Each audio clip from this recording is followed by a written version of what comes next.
Good afternoon. Welcome to the second ASPA webinar of 2024.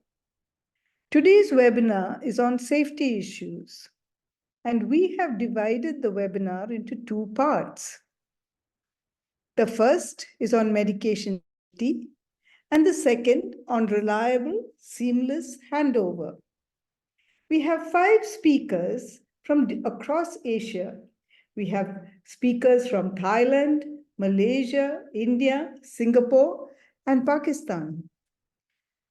We also have, I am Rebecca Jacob, I'm from India.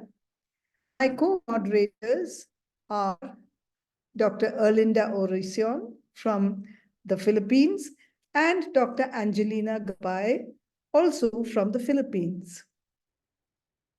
Angie will help you with the housekeeping rules now.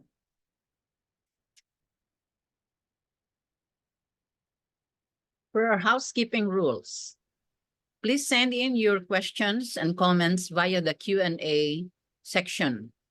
The chat and the raise hand functions are disabled.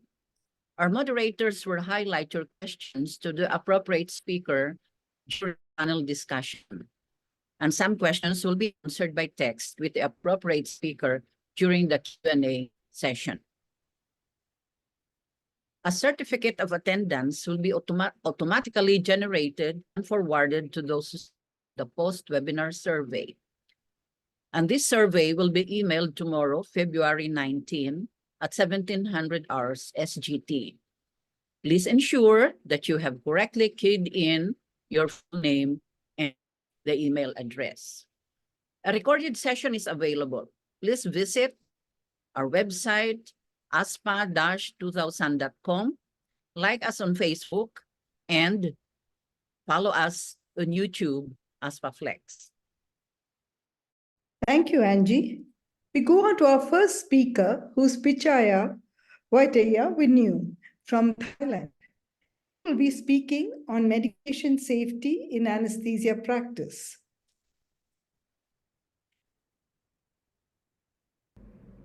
Hello everyone. Today I would like to give a talk about medication safety in anesthesia practice.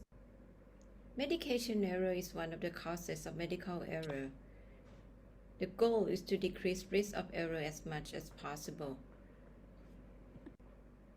In the medication process, we function as prescriber, pharmacist, and nurse in one person. We as well have limited decision support because we work isolatedly. We deal with high-risk medications all the time. So when error happens, they can be more severe. Error can cause by mistakes because of knowledge problem, or the rules not function well, or error can happen because of skill-based, like slips and laps. However, medication errors that happen perioperatively usually don't cause adverse events. Most studies about medication errors in anesthesia practice were self-report and estimated to happen in 1 of 200 cases. In pediatrics, the error rate is lower than in the adult, about 1 per 1,250 anesthetics. However, true error rate in anesthesia is difficult to quantify.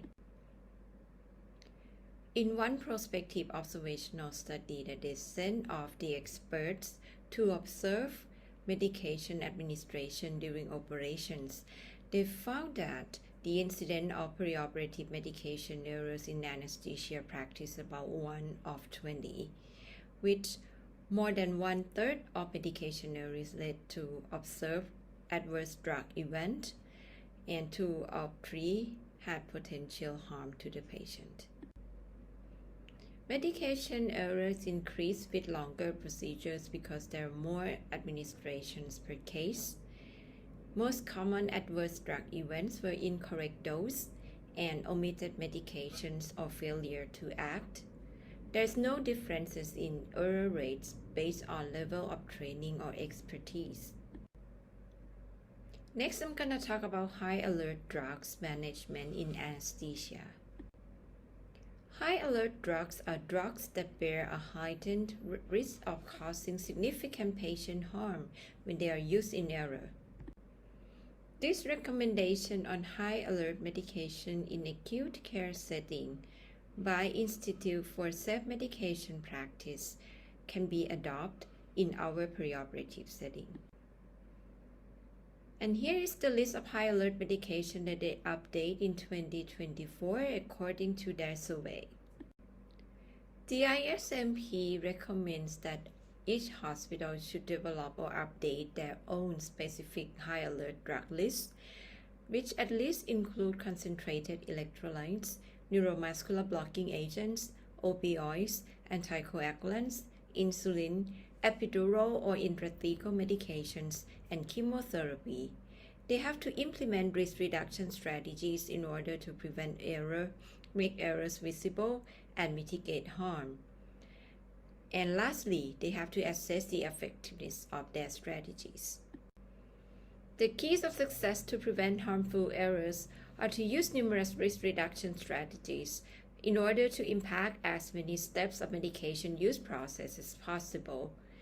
So they recommend to bundle low leverage risk reduction strategies like staff education, passive information, use of reminder, in combination with high leverage risk reduction strategies like forcing functions and fail-safes, maximizing access to information, limiting access or use, constraints and barriers, standardization and simplification.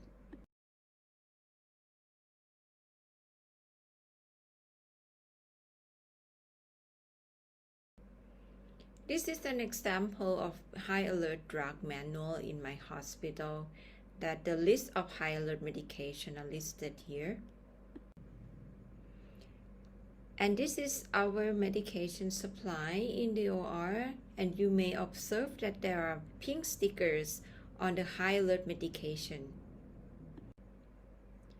The pink stickers are as well on the pre-filled syringe of opioids and also on the adrenaline ampules in a standard box for general cases.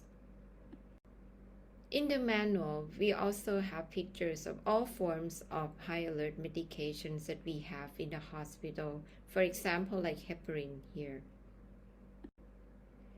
We also have high alert drug card and guideline of administration. And for perioperative use of high alert drug, we emphasize the importance of CCD, which is clear message, closed loop communication, and double check in our anesthesia practice of high alert drug. Action-based error or slips can be one of the causes of medication errors. And when we have lookalike, sound-alike medications or LASA, can be a problem when we have slips. These pictures show lookalike medications. If you don't pay close attention enough, the chance of medication errors can happen. The exact incidence of LASA errors is difficult to identify. However, the approximately of 25% of medication errors caused by LASA. The Joint Commission and the Food and Drug Administration recommends that all hospitals have their own LASA list of medications and should be reviewed and updated at least annually. They also recommend using tall man lettering or TML system for drug names that may be confused due to similarities in appearance or sound. Tall man lettering system is a technique that utilizes uppercase letter in a portion of the drug labeling where confusion might occur. To prevent LASA at the pharmacy level is to avoid purchasing them, avoid stocking or purchasing medication in which the manufacturer's trademark, symbol, or logo is larger than the name of the product. Ensure the names are evaluated by practitioners who use them before adding them to formulary.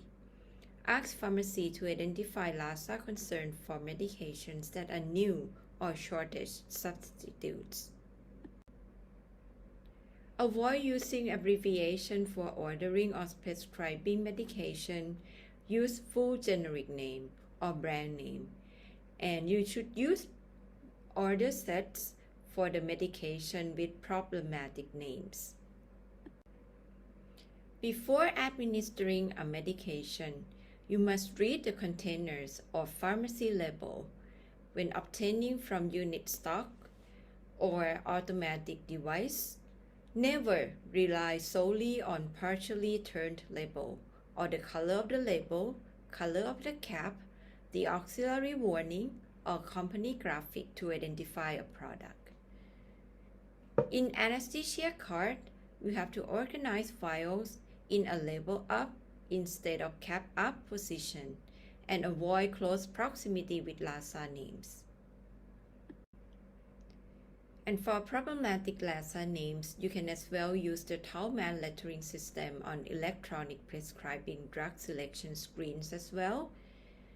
And if you use short name for searching, you have to ensure that you have to enter at least 5 letters during choosing drug name list. In the last session, I'm going to talk about controlled drug management. Controlled drugs usually include narcotics, amphetamines, methylphenidate, barbiturates, benzodiazepines, anabolic steroids, and other such drugs. We need to have a continuous quality improvement approach in order to make sure that controlled substances are securely stored and handled throughout the medication management system. We need to have accurate and complete records of our transactions throughout the process. Keep medication at minimum needed and only authorized staff handling, prescribe, or have access to. Set up system to ensure that each user is uniquely identified and every transaction can be tracked to a user. We can use automatic dispensing cabinet to store controlled substance to maintain safe, secure storage. And this cabinet also supports documentation of controlled substance use or waste and can document a witness process when required. The administration record should accompany controlled substances that are removed from central stock, and the practitioner should record all of this information, include date and time of administration, name and ID number of the patient, name and signature of the practitioner, name and quantity of drugs administered, number of operating room or location. And this is the control medication record form that we use in our department. Wastage of controlled drugs, we have to ensure that each movement of the controlled substance can be easily audited. We need witness by a second health professional. Avoid sharing partial vials between patients, and ADCs may be helpful for tracking controlled substance. The wastage can be destroyed or denatured in disposal system or can be returned to the pharmacy for disposal. And this slide shows consensus recommendations for improving medication safety in the OR, including standardization, pharmacy, prefill, premix, technology, and cultures. Thank you for your attention. Thank you, Pichaya. Our second speaker is Dr. Rufina Teo, and she will give us a glimpse of how errors in medication are being tackled in her country, which is Malaysia. Thank you, Rufina. Over to you. Hello and welcome. I will be speaking to you on standardized color coding for syringe drug labels in medication safety. WHO launched global patient safety challenges, mainly to aim to gain worldwide commitments to reduce healthcare infection and surgery-related risks. The two initial global patient safety challenges launched were Clean Care is Safer Care, followed by Safe Surgery Saves Life. And the latest one in 2017, they launched a third challenge, which is medication without harm.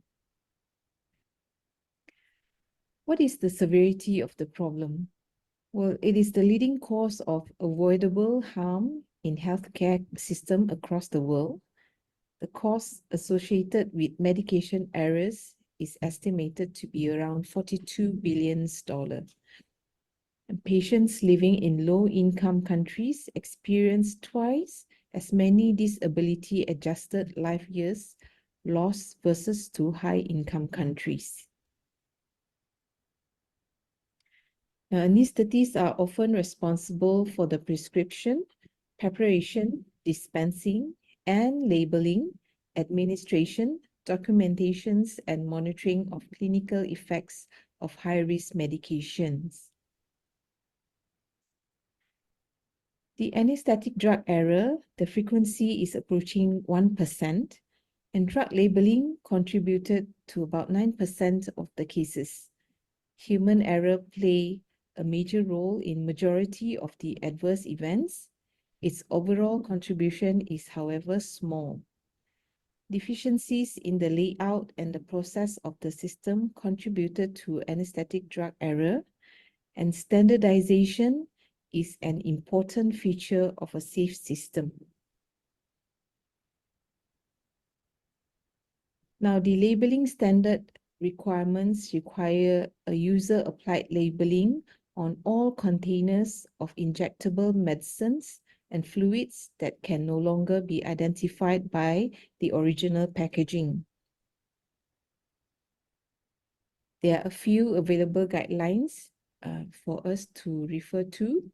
The Australian and New Zealand College of Anaesthetists, ANZCA, the European Society of Anesthesiology and Intensive Care, and our very own local guideline by the Ministry of Health Malaysia, by the Pharmaceutical Services Divisions, are available for us. Let's look at the first, the Australian College guideline. What they have done here is divided the labels into two main categories. The one in a closed practice environment, for example, a single patient with established identity, that will be on your left-hand side of labels. These labels are used in operation theatre, for examples. And on the right-hand side is indicated for open practice environment, for example, labels used in the wards. So as you can see on the left side, if it is a closed practice environment, a specific name for the drugs is available. And for an open practice environment, a more extensive detailed labels are required for medications. As for the European Society, the updated version of guideline has been done in 2016. And some of the changes made are British approved names to recommended international non-proprietary names. So they have changed the drug name, for example, thiopentone to thiopental. And they've also updated the drug concentrations according to the specific medication, for example, fentanyl in microgram per mil and lidocaine in percentage. And they've also changed the labeling for the antagonists, where they use a 1 millimeter wide diagonal stripes of designated color alternating with white stripes. Some of the good recommended clinical practice were syringes should be prepared in uncluttered, adequately sized surface. For example, the picture on the right-hand side, and the labels should be in right-handed oriented on syringes to complement the syringe driver, and it is placed horizontally. In some of the countries, maybe some of your countries have been using this rainbow tray on the bottom right-hand side here to differentiate different category of medications used in the anesthetic trolley. The label specifications for our country in Malaysia is based on the standard by the American Society for Testing and Material International and the ISO system. The drug name is to be generic as the Ministry of Health drug formulary, and we use Tolman lettering for those look-alike and sound-alike drugs in Arial font 10 point size in bold. So this is the standardized label that is used in our country, and it is by 1 centimeter by 3 centimeters width. If you look at it, there's pretty much standardization across the continents. They've used a standardized color for induction agent, which is yellow. For example, blue for opioids and diagonal stripes for antagonist drugs. The first row is was a label guideline by the European Society. The middle row is by the Australian, and the bottom row is by the Malaysian Ministry of Health recommendation. Now, standardized color coding for syringe drug labeling requires a clear institutional policy within multiple departments. Pharmacy departments should promote purchasing safety, consistent supply, and purchase from those companies with complying with good labeling practice. Standardization of practice of syringe labeling and handling should form part of the curriculum for training anesthetists as well. My take-home message will be perioperative medication safety is complex. Avoidance of medication errors is both system and practitioner-based, and many departments within the hospital contribute to safe and effective systems. For the individual anesthetists, drawing up, labeling, and then the correct administration of medications are key components in patients' perioperative journey. With that, I thank you. Thank you, Rufina.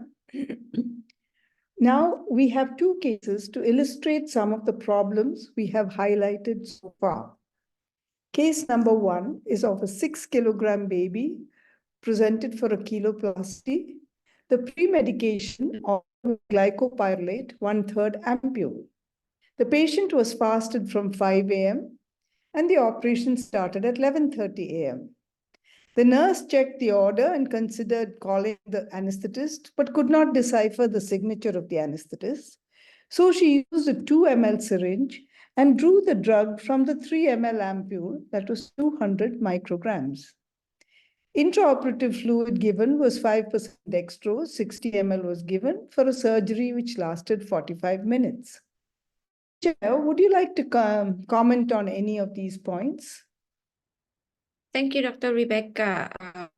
Firstly, I would like to say that because the order of the doctor is not clear enough, like glycopyrrolate 1/3, and obviously there are two kinds of ampules, the 200 microgram and 600 microgram in 3 ml. So this can lead to medication error very easy. Yeah, thank you.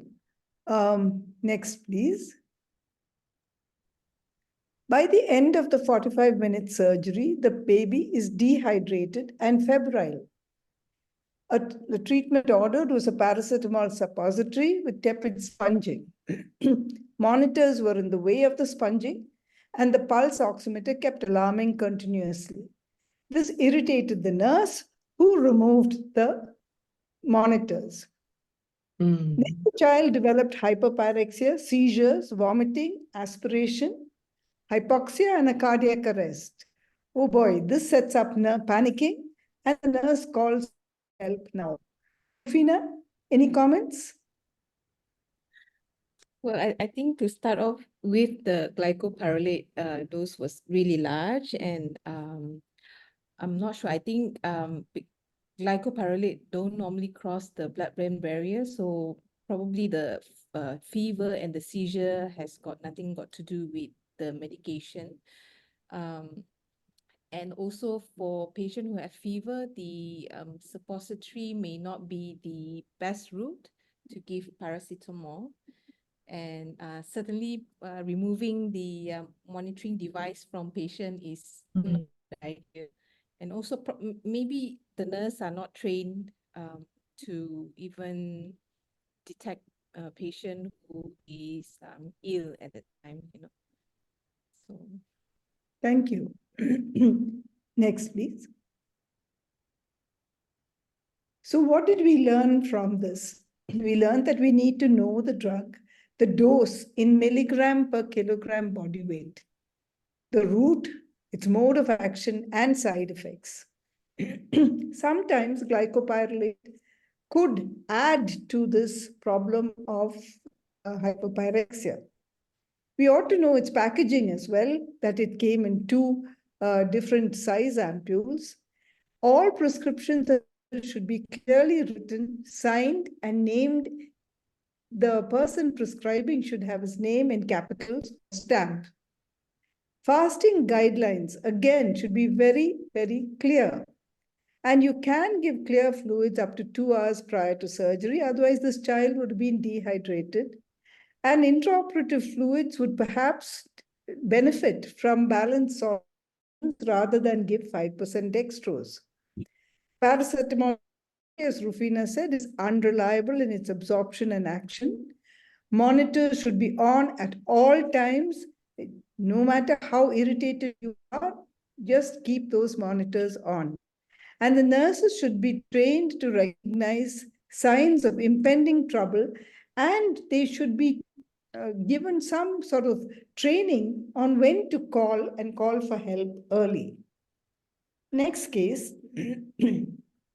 is a 2-year-old post-palatoplasty child who has been found is arrested in the PACU with no discernible pulse. What's the cause? We don't know. Was there airway obstruction? We don't know. But the anesthetist was called, the pediatrician and surgeon is also on hand, and they say give adrenaline and adrenaline. 2 heard the orders, they loaded the drugs. No labels were put on the drugs, on the syringes, no dilutions. But these were passed to the doctor who gave them while the cardiac massage proceeded. An ECG is connected and shows ventricular fibrillation. In this case, perhaps defibrillation, not adrenaline, would be the treatment. Agreed, Fauzia? Yes, that's right. Can I make some more comments, Rebecca? Yes.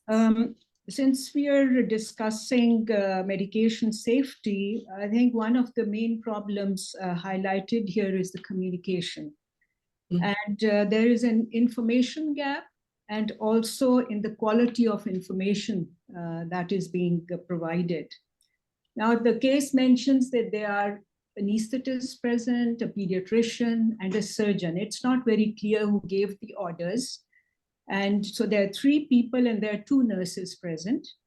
There is no, actually in this type of scenario, there should be one team leader who should be identified to the other team members, who should be giving instructions at all times so that there is no confusion.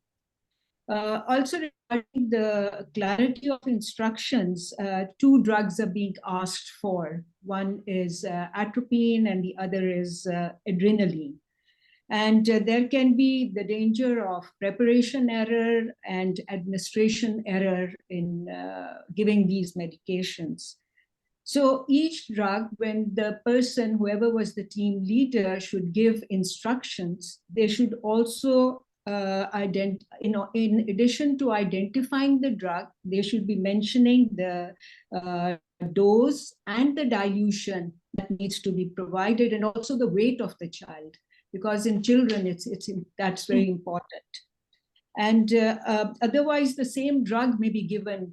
Each of the nurses may be preparing the drug and to the doctor. there should be practice of standardized dilutions in hospitals, and especially in the operating room and in children.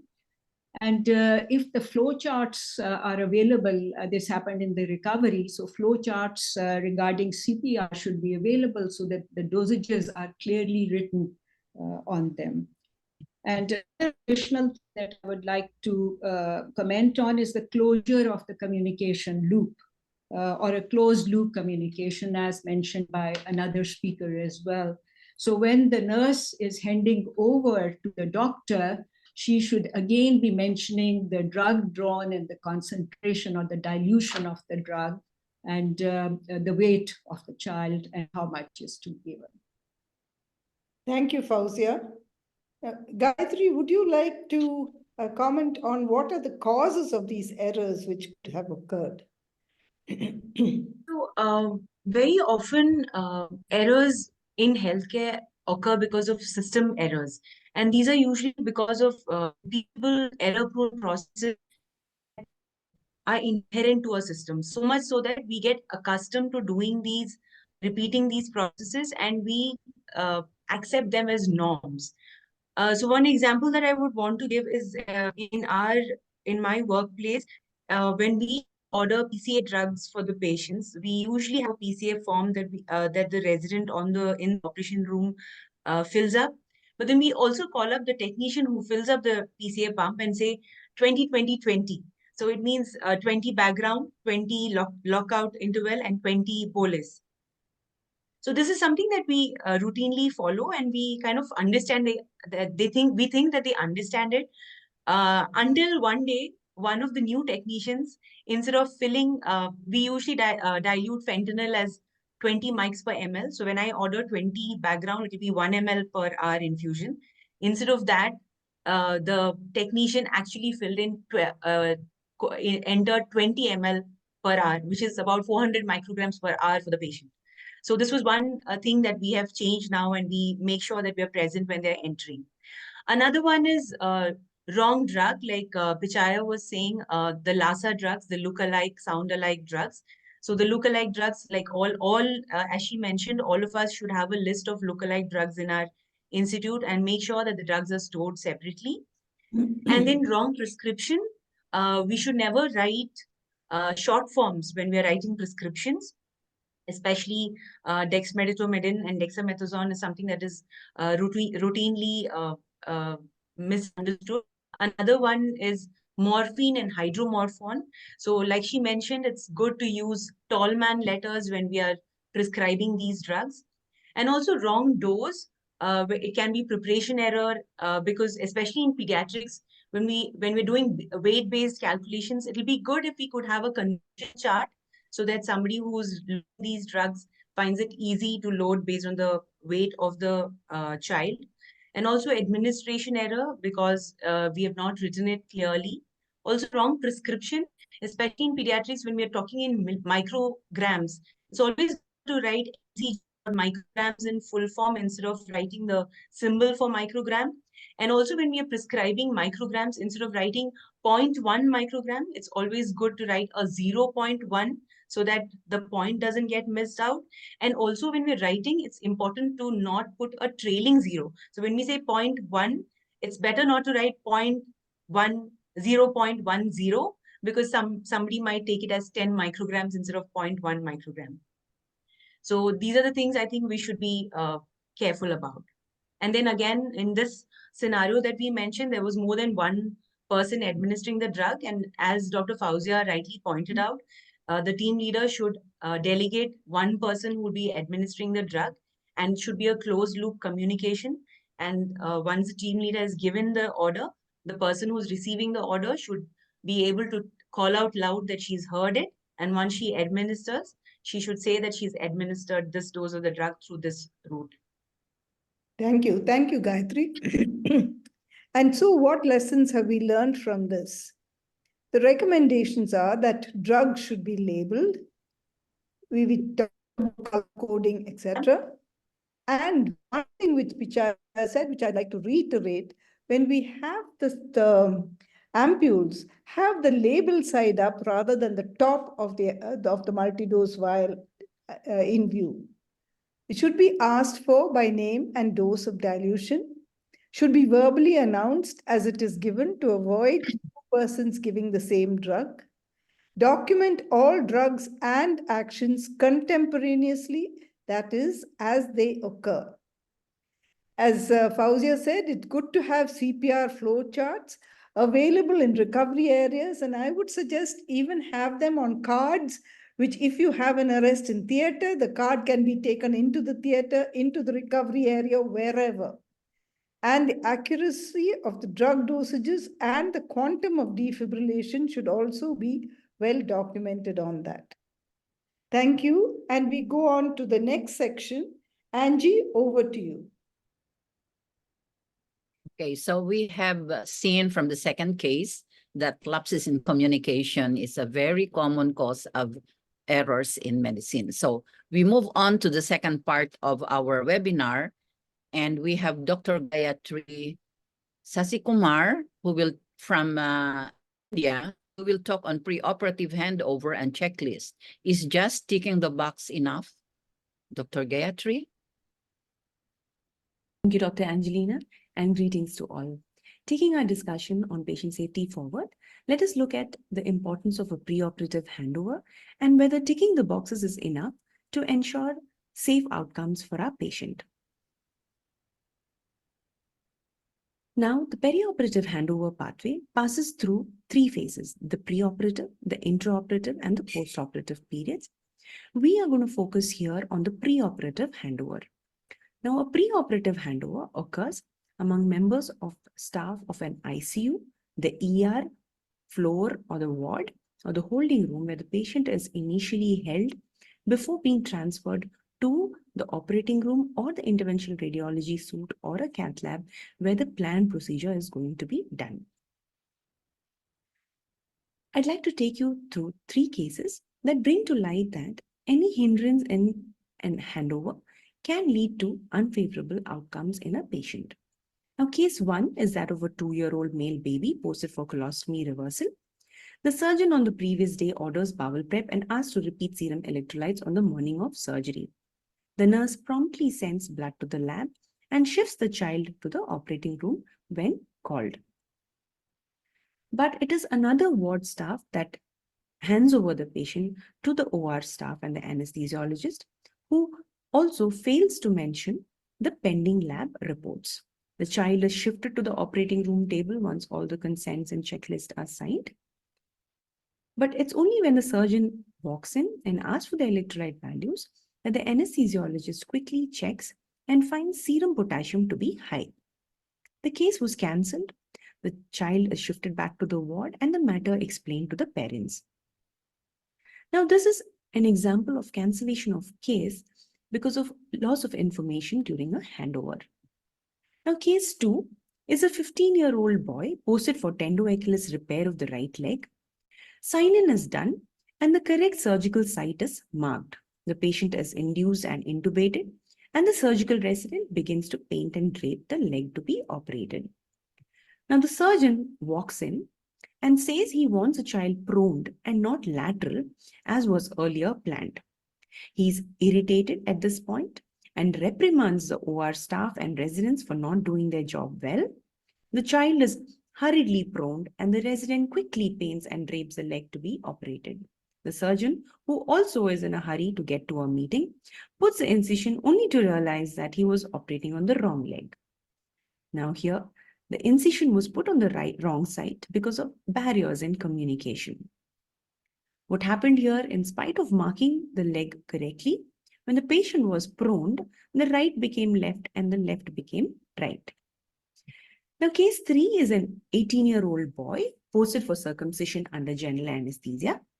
PSC notes mentioned history of allergy to some medication. The information, however, was not flagged in the charts and the nurse missed reading it since the handwriting on the PSC chart was illegible. Post the procedure, in PACU, another anesthesia consultant who was in charge of PACU that day orders for intravenous diclofenac to be given for pain. The patient developed sudden onset breathlessness, drop in saturation and blood pressure. A code was called and The patient was stabilized when a senior anesthetist noticed the allergy notes on the PAC chart.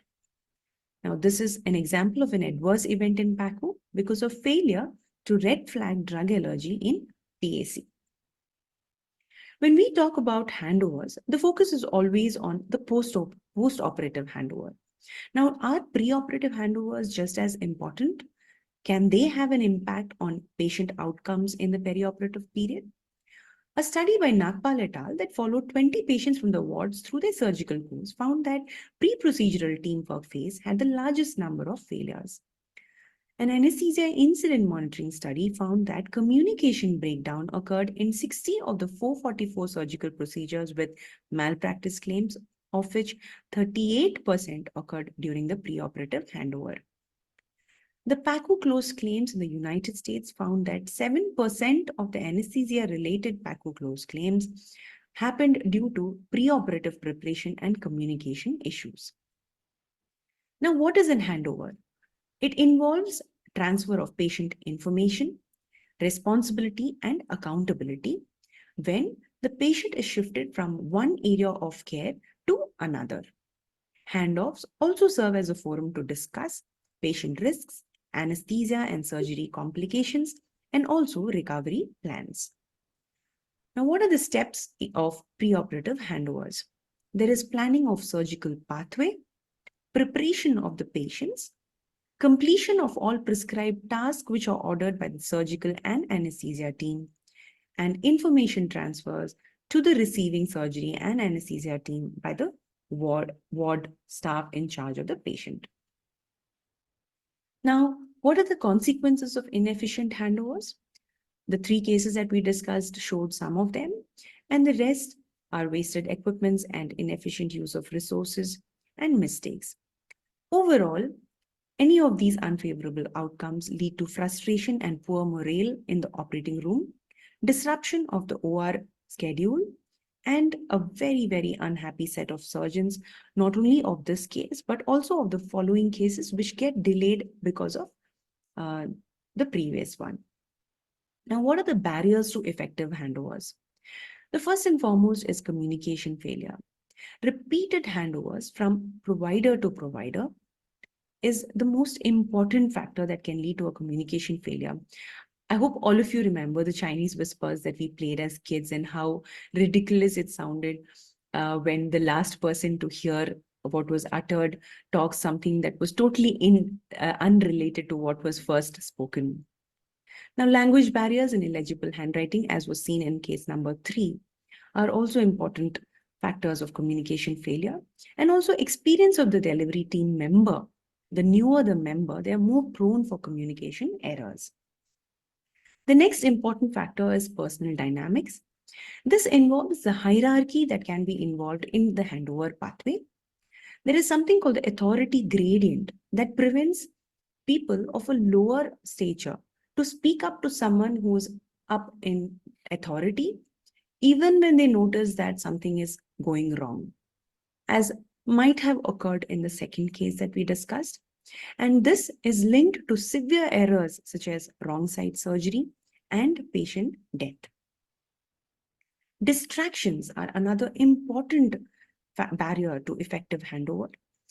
These include telephone calls, non-relevant conversations, and general noise. And therefore, it is very important to ensure that you want pin drop silence when the surgical safety checklist is called out, and also while you're inducing the patient.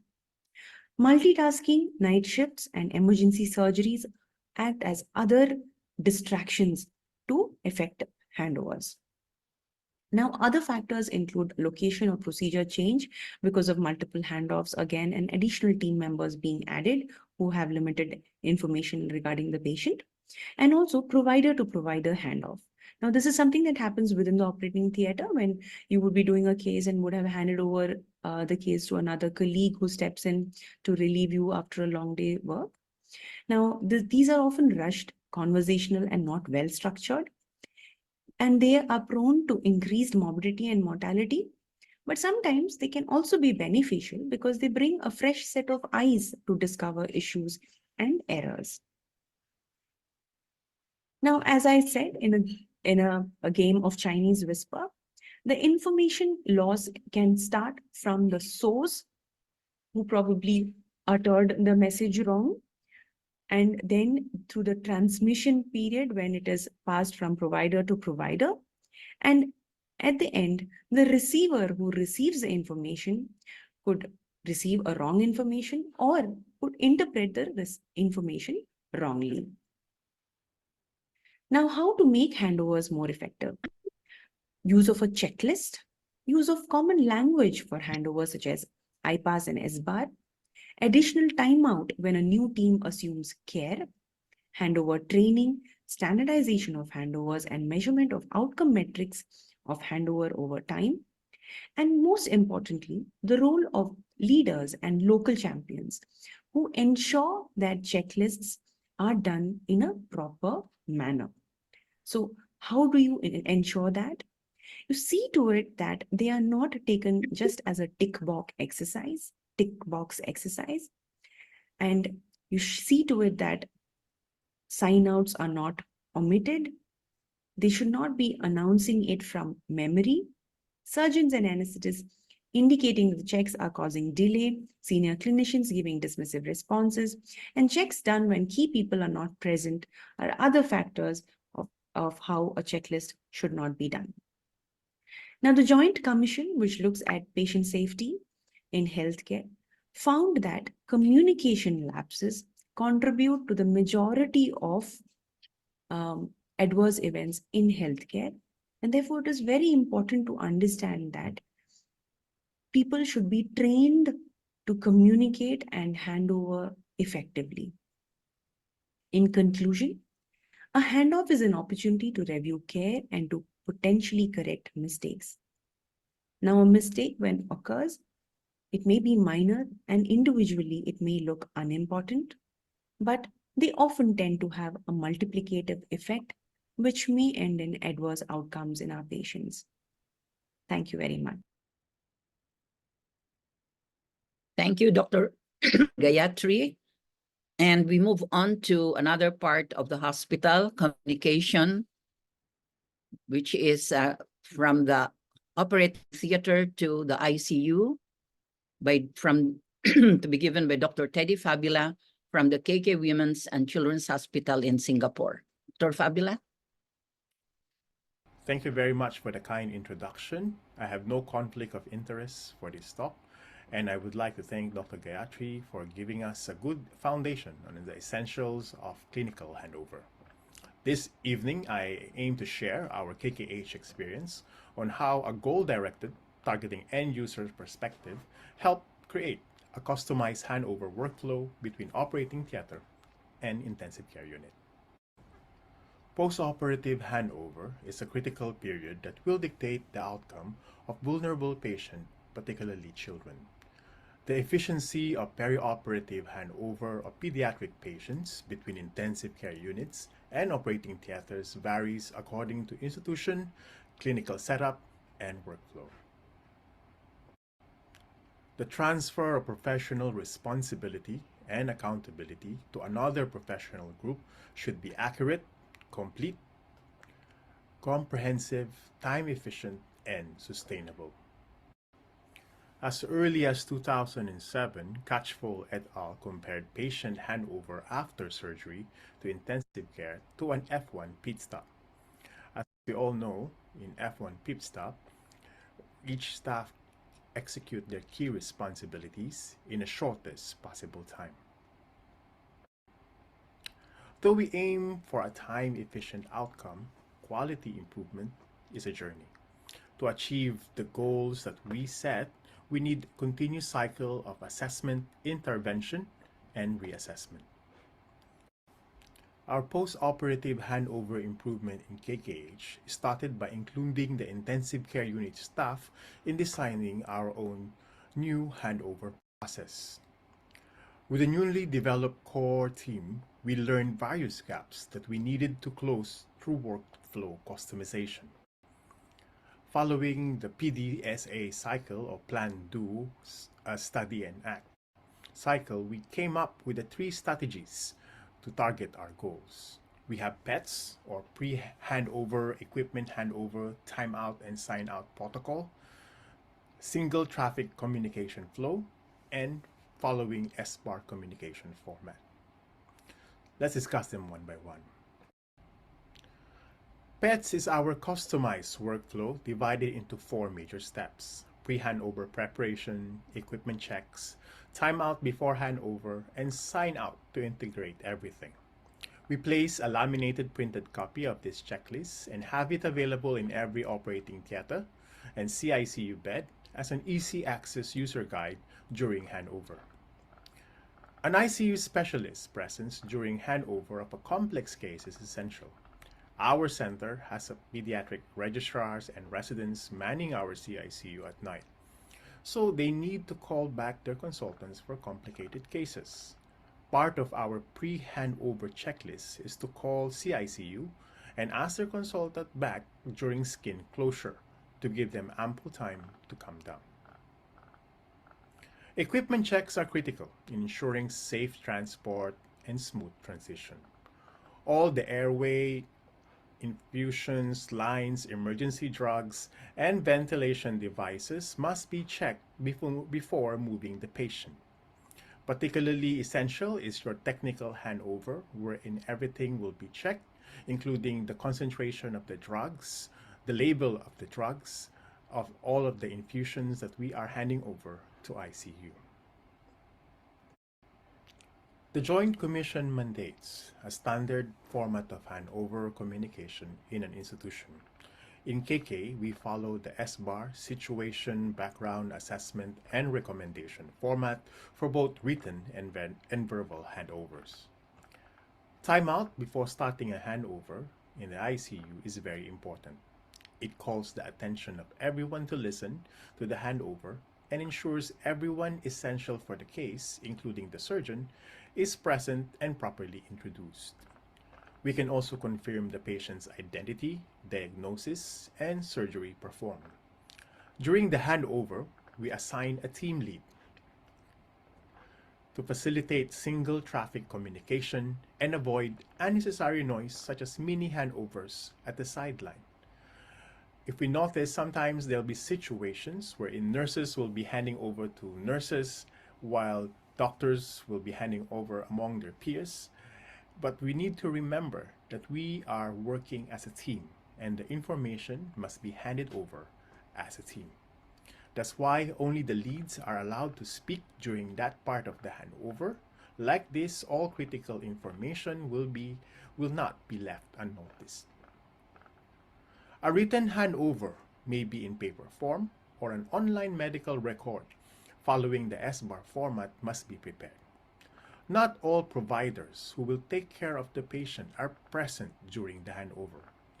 Also, we cannot assume that all CICU doctors are familiar with our anesthesia chart. Having a documented source of information is essential if a new team of providers raise some questions regarding the case. Sign out allows the receiving team to ask questions, seek verifications, and double-check technical handovers. Joint Commission mandates that all handover and stakeholders involved must be documented. If your institution uses a paper form, the handover form can be signed by all teams involved during the handover.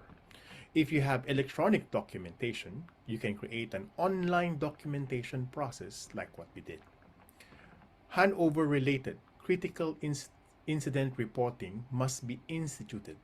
It will track down previously missed gaps and monitor compliance with the process. One cannot expect to remember all the steps in our PETS handover protocol. To ensure sustainability, we ensured both online and printed copies are available. And we created an educational video in case they wish to watch it again. Here are the QR codes for our pre- and post-operative PETS protocol. You can scan and download it. After a successful rollout in Children's Intensive Care Unit, we extended the PETS handover to neonatal ICU, with them leading the project. During our pre-intervention survey, we noted that there was a 36.7% non-compliance gap during the preoperative handover, while 19.2% during the post-op. The 36.7% is alarming and needs intervention. The neonatal intensive care unit handover team goal statement includes to evaluate the new pre- and post-operative handover process, focusing on the comprehensiveness and consistency of verbal communications using the PETS checklist, and to improve the completeness of handover by 30% over 6 months period. And in fact, if you're going to notice, during our first cycle, just after the implementation, we noted a significant drop of from 36.7 to 9.2%, a reduction of 27.5% after we followed the PETS checklist. But we still needed some adjustments, and still further improvement is required. That's why we created the educational video, sent out reminders, and we standardized the controlled drug workflows, which is unique for neonatal intensive care unit. Following our cycle 1 intervention, we conducted a second cycle survey.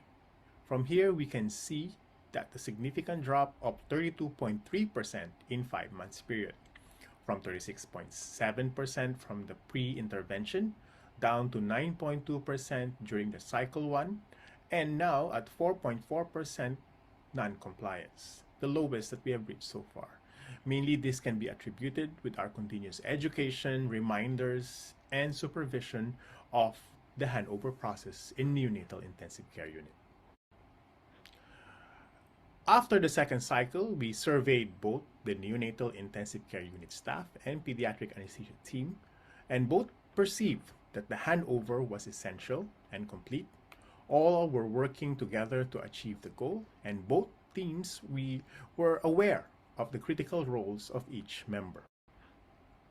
With continuous vigilance, we were able to sustain the improvement, and we achieved having only 4.8% incomplete preoperative handover after the third cycle of the survey.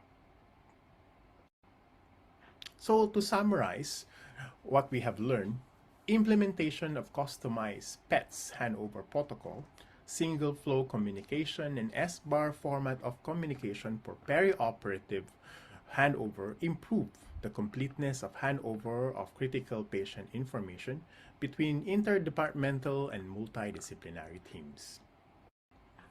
This may translate to better clinical care and safety in patients undergoing surgery, which has been adopted into the routine care of pre- and post-operative process in children's and neonatal ICU. We are continuously tracking down this improvement to target zero complications arising from handover errors. Thank you very much for listening. Maraming salamat po. Thank you, Dr. Teddy. And now to the last but not the least talk by Dr. Fosha Khan from Pakistan. And her topic is collaboration and communication in improving inter-hospital transfers. Dr. Fosha. I'm going to talk to you about collaboration and communication in improving inter-hospital transfers. And I have no conflict of interest to declare in relationship to this meeting. Now, first, let us look at the reasons why we transfer the patients from one hospital to another. It is either due to the availability of higher specialized care in the other hospital, or non-availability of specialist bed, or specialized diagnostic testing, or no availability of investigations like MRI, or some procedures are unavailable at the hospital. And then there are funding limitations, especially in LMIC and lower income countries, where cost of private medicine is a lot compared to the public hospitals. What is the advantage of transferring patients? It's the benefit of care in another facility, be it for management or outcome. The main risk is the discontinuity of care. Now, there are some key elements to patient transfer that one needs to remember: the decision, the communication, pre-transfer stabilization, pre-transfer preparation, the mode of transfer, who are going to accompany the patient, what equipment should be carried, what drugs should be carried, and of course, what kind of monitoring will the patient need during the transfer. Now, I want to emphasize two main points: communication, communication, communication. Effective communication is the foundation to a successful patient transfer. But remember that it's a complex process, and it is influenced by many factors, for example, ethnicity, language systems, power relationships, and some others. The next point I want to emphasize is the teamwork. Teamwork is extremely important in continuity of medical care of the patient, and I'm sure you're all familiar with this cartoon where the teamwork was not present. Now, let me first talk about the different key elements. Who makes this decision of transferring the patient? It should be the senior consultant, and then this senior consultant should meet with the relatives, explaining them the risk and the benefits of the transfer. And they should be counseled about it, and then written, informed consent should be taken. What kind of information should be communicated to the facility which is going to accept the patient, and this needs to be documented. The patient's current clinical condition, the treatment, the reason for transfer, the mode of transfer, and the timeline of transfer should be communicated to the receiving hospital. And in addition to that, there needs to be documentation of vitals before the transfer, any event that may happen during the transfer, and the names and designation of referring and receiving clinicians. It's also important to stabilize and prepare the patient beforehand. The patients should be adequately resuscitated. They should be stabilized to a maximum possible. And one should remember the ABCDs of resuscitation: airway, breathing, cardiovascular system, and other things. Then pre-transfer checklists. Many pre-transfer checklists are available. The one I'm going to show you is from courtesy of Dr. Rebecca Jacobs. It's the one used in Smile Train patient transfers. It gives the patient's details, also what vital signs should be documented before transfer, like the heart rate, blood pressure, any scoring, as the saturation, the oxygen, airway, etc., and then the transfer details. The vitals should again be taken on arrival and admission, and handover details, again, who's the handing over doctor, who's the taking over doctor, and the date and time. Now, mode of transfer, I'm just going to talk about the ground transfer and not air transfers. Now, I'm just showing you the different kinds of vehicles that are used in my country. Both these vehicles belong to NGOs. The one on the left, it's a simple minivan with a stretcher and 2 seats, bench-like seats for the relatives to sit on. And I must tell you that I had once, I needed to transfer my mother for some investigations to another hospital, and it was not a very comfortable journey. But then we have some NGOs which have got state-of-art ambulances like the one shown on the right. Now, who should accompany the patient? It should be at least 2 personnel, and these personnel should be suitably trained, competent, experienced, and ACLS certified. There are different levels of care during transport, and the speciality of these personnels will vary with the level of care that is required. For example, if there is level 2, that is failure of single organ systems, at least 2 persons should accompany.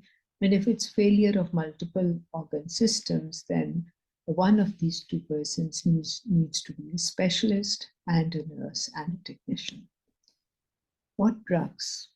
Sedatives, analgesics, muscle relaxants if the patient is on a ventilator, inotropes, and all resuscitation drugs should be carried. The equipment and monitoring, please remember that all equipment should be weight and age appropriate in case of children. There should be continuous ECG, non-invasive blood pressure monitoring, oxygen saturation, end-tidal CO2 in the ventilated patients, temperature, a portable ventilator, and battery power. All these are necessary during transfer. Several complications can occur during transfer, like airway, pulmonary, cardiovascular, infectious, and endocrine.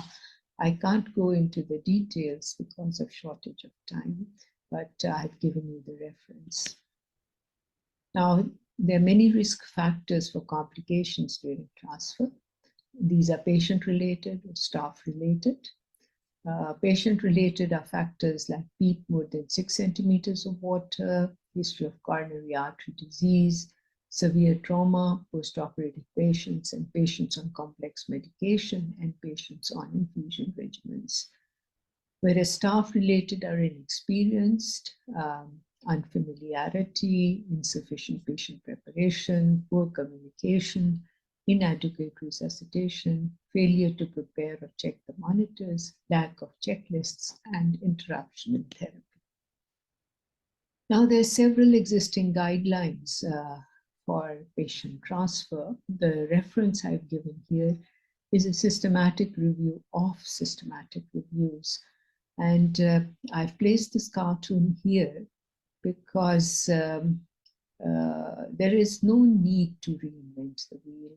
There are many, as I said, there are many guidelines available, and one should consider those guidelines and make your own guidelines which is suitable to your circumstances. These are other 2 examples of inter-hospital transfer information. The one on the left is from the Academic Medical Center Patient Safety Organization, which is a Harvard document, and it gives you a lot of details. The other one is slightly older, in 2009 publication by the Association of Anesthetists of Great Britain and Ireland, and they give you the safety guidelines of inter-hospital transfer and are very detailed. So in conclusion, clinical handover is an essential part of healthcare. Continuity of care becomes even more important when transferring patients from one facility to another, which can be associated with several hazards, and formal staff education and training is required in non-technical skills and team training. Thank you very much for your listening. And the last slide gives some of the references that I've used in preparing this presentation. I'm going to Now we proceed to the question and answer session. As stated previously, please put your questions in the chat in the Q&A box if you have any at this point. Go ahead, Rebecca. We if you have a haven't got question. your questions yet, here I have a question for the panelists. Do you have any ideas on how to introduce and sustain the concept of safety and safe practices into the collective consciousness of medical communities in our countries? When our patients, relatives go in for surgery, oh, we want everyone to be careful, we want everyone to follow guidelines or whatever. But what about providing this for everybody? Concept that everything we do should be safe.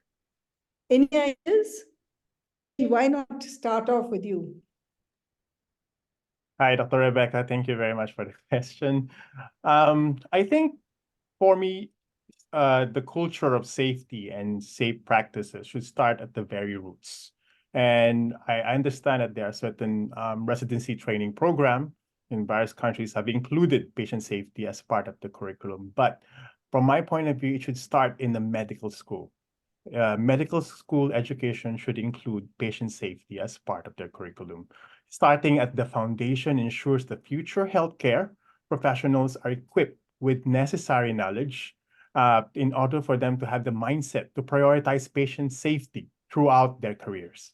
And it sets a solid groundwork for understanding the importance of safety protocols and fosters a commitment to implementing them and consistently in their practice from the very beginning until they become very, very senior. So yes, we should start it when they are a medical student. Thank you, Teddy. Rufina, would this be possible in Malaysia? Would you be able to get your Ministry of Health goes across all the different hospitals in your country? Would it be possible to introduce this at the medical school level? I think the education system in Malaysia is somewhat standardized, but the challenge we face is not only we are trying to get all the board of university to get a conjoined program, but we also have being separated by the physicality of our country, and also changing policies in our country ever so. So not to say not possible, but the challenge is there. And I agree totally with Teddy that the culture must be instilled from the very young. And that's the challenge that we're gonna have in the future. Not just, to instill it very young, but to have a lifelong commitment on how we give safe anesthesia to our patient is a real challenge. I think what has been worrying people is the legal implications of what we do. It's the big stick which the lawyers will wield to get money out of us. We are more worried about that than about changing our way of thinking. Fauzia, any thoughts? Yeah, it's an uphill task, especially in LMIC countries, because safety also costs money, and that question always comes in. Another problem is, at least in my country, there is a disconnect between the ministry and anesthesia community, and it's very important to get over that gap. I really don't know how that will happen. We do have an anesthesia society, but there is no voice for anesthetists within the ministry. They talk about training when the ministry is looking at the training or the deficiency of anesthesiologists. They don't even have an anesthesiologist in their meeting, and they're making decisions on their own. So that has to be overcome somehow. And then, as I said, it's a multi-pronged approach. I completely agree with Teddy. It has to be started early.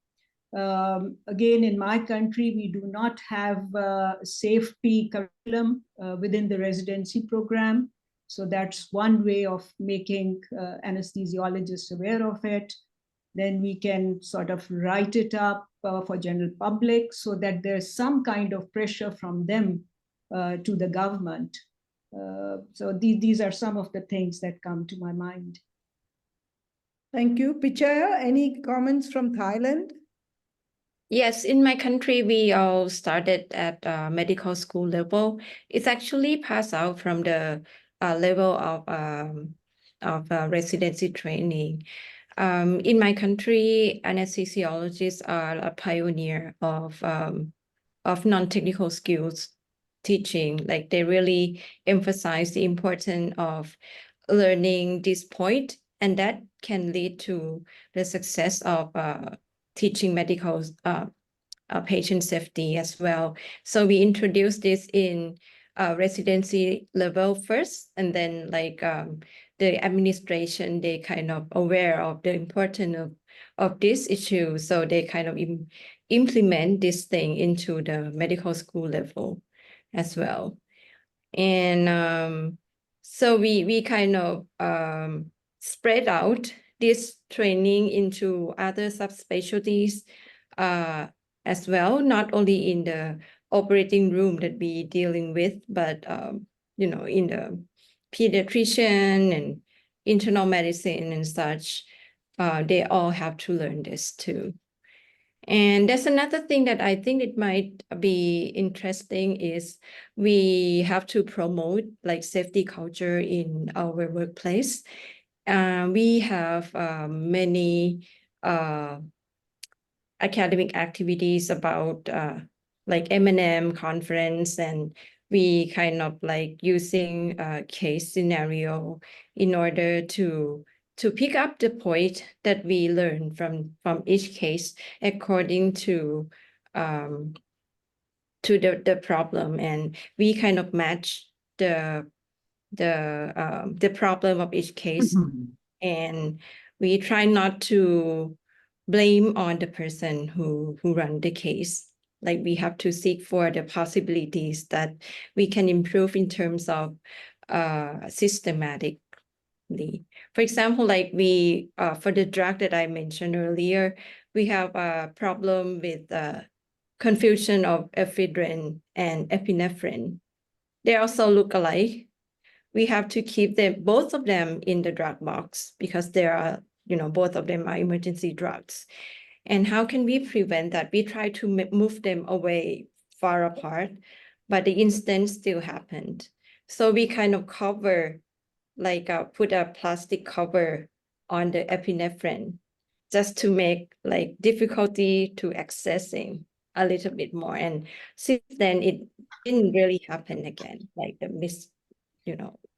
understood. And that is like one of the example that if we have a safety culture, no blame on, on the M&M kind of thing. So we have reports from the colleagues, and we will have like a peer to help us to get improving on the medication system. And I think for other things too. Yeah. That was an eye opener. Thank you, Pichaya. Thank you. Okay. I think there are some Q&A. Yes. Linda. There are Dr. Linda, some can I questions. just add one more point before we? Yes, go ahead. Go I think ahead. one of the Please things study. that we Go ahead. instituted in our institution to carry on with this culture system is what we have this project of Speak Up for Safety. So with this project, right, it flattens out the ranks. So even if you are more junior, or if you are not the same, let's say nurses, the doctors and all that, or even if you are a nursing attendant, if you see something that you think it's not safe, the institution actually empowers you to speak up and state the alarm, inform everyone that there is something, I think this is not safe. Can we check? Can we stop for a while? So everyone is empowered to speak. Everyone is given the opportunity to speak up for safety. So I think with that, it also gives us the culture of safety in the institution, wherein everybody can speak up and can alarm everyone in the event that they see something not appropriate for the patient. Yeah. Eddie, I think that will need a big culture change. Yeah. I know it may not be applicable for all countries, but for our institution and for Singapore, yes, we are pushing for it, and for now, actually, it's doing a great job because everybody is like checking everybody and catching everybody's gap, so it flattens the curve. Yeah. I think the whole of Yeah, Singapore it's- fit into my Bangalore, one place. it is a really great idea, Teddy, and I wish that all top management in all hospitals could really support such a project. But anyway, going to some of our questions. One question is from Viva. Steel induction in a child requires the operating room to be quiet. Would you have any ideas or experience on how to conduct the sign-in part of the WHO surgical safety checklist in such situations? Anyone can answer. I guess it's how you conduct the sign-in portion of the surgical checklist. Can I take that Anyone? question? Yes, sure, Yes. Gayatri, go ahead, please. So what I usually do when I go out and feel that there's no IV and I need to do an inhalation induction for the child, I come back before I get the child in. I come back, speak to my team in the operating room, and tell them what I want each one of them to do when I'm bringing in the child. And then I also request them to be quiet till the child is under and I've intubated the child. So I think once they get to know what I expect of them, most of them tend to cooperate and be silent while this is done. That is part one. And then second, I think she's talking about the WHO checklist when we're doing a steel induction.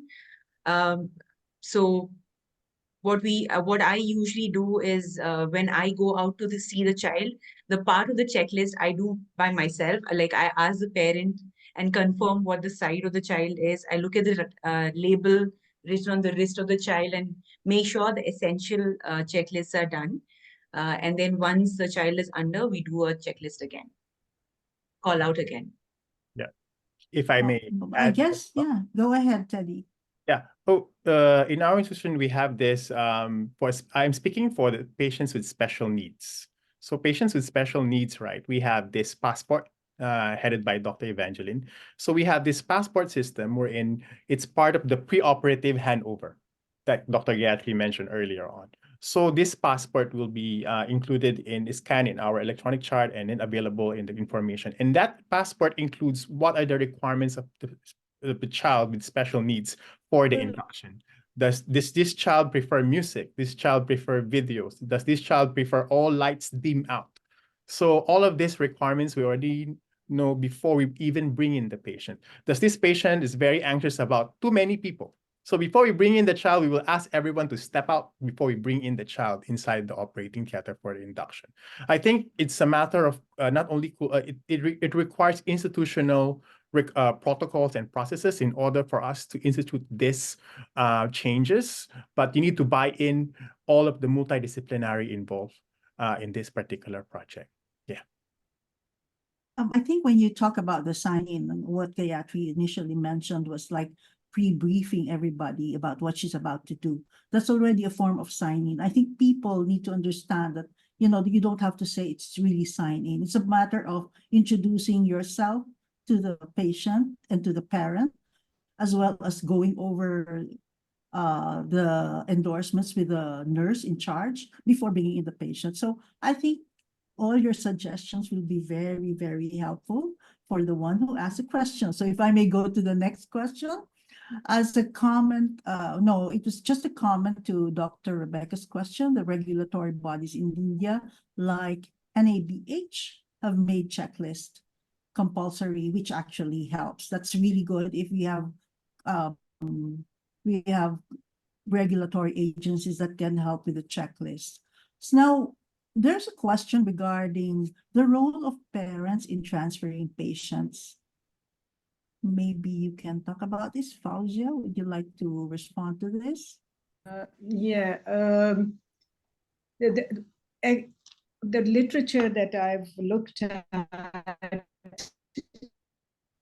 the papers recommend that one of the parents can accompany the child transfer from one hospital to the other.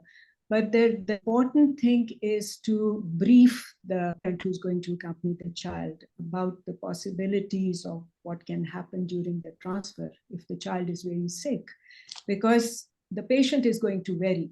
It may be just simply for an investigation, and the child may be awake, and otherwise, if the child is critically ill, then a lot of problems can occur. So it really it depends from hospital to hospital, what or from consultant to consultant of what the hospital administration is and what rules have they made about it. But the important thing, as I said, is to explain to the parent, if this happens, then this is how we're going to deal with it. But if a child does need intubation in the middle of transfer, then the ambulance will stop, and these are the kind of things that need to be remembered. So it's really about communication, how to communicate. It is about communication. Right. Exactly. Okay. All right. Now, there are not more comments, but if I may summarize, the comments coming from Dr. Nuevo state that maybe we should not only start with safety practices among medical students, but maybe it should start in childhood. I guess it starts in childhood because hand hygiene starts in childhood, but we tend to forget later on. But definitely, it has to be an ongoing process. She also said that communication has become more complex because of the generation gaps. And truly, the recommendation of reminder cards would be put us all, help us in developing the same language, maybe just having cards available. But then there is one aspect that he asks to, and this is true of most LMICs, is that the sharing of drugs between rooms or maybe even between patients. If these drugs are difficult to obtain or these are very expensive, throwing them away may not be realistically acceptable. And these are some of the rules given by the Joint Commission and other accrediting bodies. Do you have any suggestions? Or how do you do it in your countries as well? Because this is really a problem in the Philippines. I think Pichaya will answer this. Yeah, I just want to share my experience in my hospital. I think the reason why we kind of reluctant to throw the medication away because it is really expensive and we just use like tiny amount of it. So we solved that problem with pre-filled syringe. So we talked to the pharmacy about this. So they have to make decision if they can just make like a pre-filled syringe for this medication, and they will made it for us, and that is really helpful. We use it in for dexmedetomidine. We use it for opioid as well, like fentanyl and such, and it works very well. I think for Thank this, you we for have to that. be very careful about who's drawing it up, the sterility, the labeling as to when it was, whether it has to be refrigerated, and after what length of time it has to be discarded. So I think it needs to take all this into, I think Fauzia had something to say. Fauzia, did you have something to add? Yeah, just a comment about this actually. Yes, can you hear me? Yes. Go ahead. Yes, we follow the same, we have the same problem, especially with narcotics. We often get shortage of narcotics because it's the Ministry of Health that controls it. So we approached our pharmacy about this. And again, the pharmacy makes the pre-filled syringes with the dosage and the concentration marked on it, and especially for the children, for morphine, for fentanyl. And that's how we've overcome. So it's the responsibility of the pharmacy to look at the sterility and the standardized dilutions. Yeah. Making unit doses. Yeah. Yes. If I can add It's on really a also, communication. Yes, go ahead. yeah, Sorry. with Go ahead, regards to sharing Rufina. medication, my hospital used to share remifentanil as well. So what makes it more complex is we've got the adult patient and children patient comes together, and the concentration that we dilute is different for children and adult. So for adult, we normally dilute it to 50 micrograms per ml, and then children 20 micrograms per ml. So we realized there would be a problem when in terms of sharing. So what we've done is to get at least two physicians to come and check and label and verify the dilution, and also as if with all dangerous drugs, it needs to get the permission so-called from the nurse who is in charge of the DDA drugs. So it has become quite complex, but we've managed to ensure that there's no dilution error, also safety in terms of the labeling of the syringes. But yeah, since we've moved out to a children's hospital now, that is separated, and we no longer have that problem. So it's really a conversation with the pharmacist, Yes. right? Yes. So that they can help us decide on how or which drugs can to pre-filled syringes. Yeah. There's a final, before we end, there's just a final question, which I think is very important, from Dr. Gopakumar Sudhir. So the doctor says that the medical students are really interested in human factors engineering, I guess, in the UK, but they need buy-in from senior clinicians. So do you have any suggestions on how to get a buy-in from senior clinicians to teach human factors engineering, non-technical skills? Maybe they think this is not important. I'm not sure. So any suggestions? I think a number of the senior staff need to get onto the academic, what would you call it, on the framework, where we can then advocate safety. And when people are drawing up a syllabus for the undergraduates, maybe have a few hours for safety, which the seniors can offer their time and say, okay, we will help in teaching or training or introducing the idea, simulation, or make it exciting for the student to learn more about safety. I think we've got to get to the student level. I think we have to get them young. If I may, if yes. Dr. Sudhir actually highlighted senior surgical colleagues in his. Yeah, surgical colleagues. I was going to just say. One of the things that we did, right, especially for projects with communication, quality improvement, we involved them. We involved them in the planning. Always get these people involved. In fact, if you can give them the leadership, better. Because like that, they don't, as if that they don't have the choice, but to push themselves to be part of the solution rather than part of the problem. So with that, they are start from the very get-go of the planning process of the project.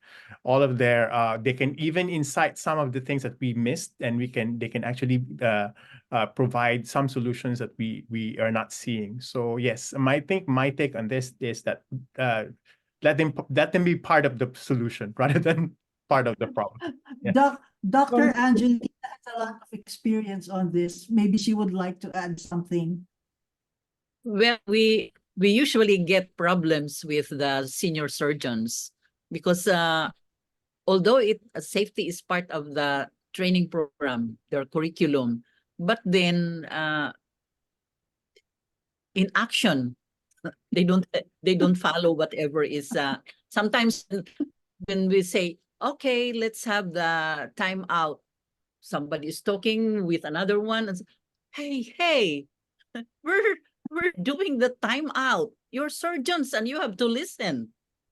So there's really they have to change. Yeah. If I may, actually in India, there are a few simulation trainings that happen, and they encourage us anesthesiologists to come with our surgeon and nursing colleagues. so that when simulations are done, we are there as a team doing the simulations, and we learn better. Yeah. So I think that's a really good Multidisciplinary. idea to have our team, so we know where our deficiencies lie. And when somebody else is pointing out to our surgeon, I think they're more receptive than when we tell them. Involve them. That's right. Yes. Yes, agree. So Rebecca? Yes, it's almost time to wind down. And thank you very much to all our panelists. So just a reminder, your certificate of attendance will automatically be generated and forwarded to those who submit the post-webinar survey. The webinar survey will be emailed tomorrow. That is, no, this is wrong. Will be, and you'll get, I think we need that to correct that, will be emailed tomorrow. And please ensure that you have correctly keyed in your full name and your email address. We are available to you as a recorded session on our ASPA website. It's aspa-2000.com, on Facebook, or on YouTube. So you'll be able to get all our webinars, you'll be able to access. Thank you. Now, ASPA is empowering through education. It's a non-profit organization, and we really would like to foster the highest standard of pediatric anesthesia care in Asia. So if you would like to donate, please scan this QR code and donate to help us in our cause. To go on, the next webinar is on the 17th of March. This is by the Special Interest Group on Cardiac Anesthesia. The topic would be perioperative extracorporeal membrane oxygenation, ECMO, in pediatric cardiac surgery. What pediatric cardiac anesthesiologists need to know. And the next, please. Don't forget, we have ASPA 2024 coming up, and this meeting will be hosted by the Malaysians, and it's going to be in Kuching from the 11th to 14th of July. Hope to see all of you there. Thank you. Thank you, everyone. Thank you. To the panelists, we hope to see you again in the next few minutes.